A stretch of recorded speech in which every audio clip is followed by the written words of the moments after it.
Having the PVCs on the rooftop has dramatically reduced our electricity bill. 97% of the power we consume is from our solar system.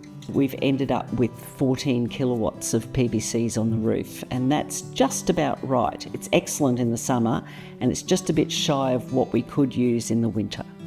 The power you make at home is the most efficient power you can possibly use, because power generated at the coal-fired or gas-fired power plant, 70% of the energy produced is lost before it makes it to your hot water system or your refrigerator. So they're producing 70% extra just to get the power produced and into your home. Whereas with your solar system, the power is coming directly in from the roof. There's no wastage of production. We run our dishwashers in the daytime, the washing machine, the hot water system, the pool pump. In the summertime, we charge the cars in the daytime as well.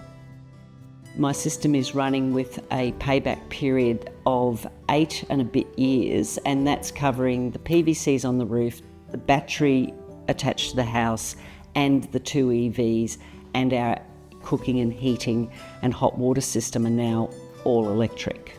We haven't paid an electricity bill in many months now. We've had our system in place for 31 months, and I think we've had one bill just recently.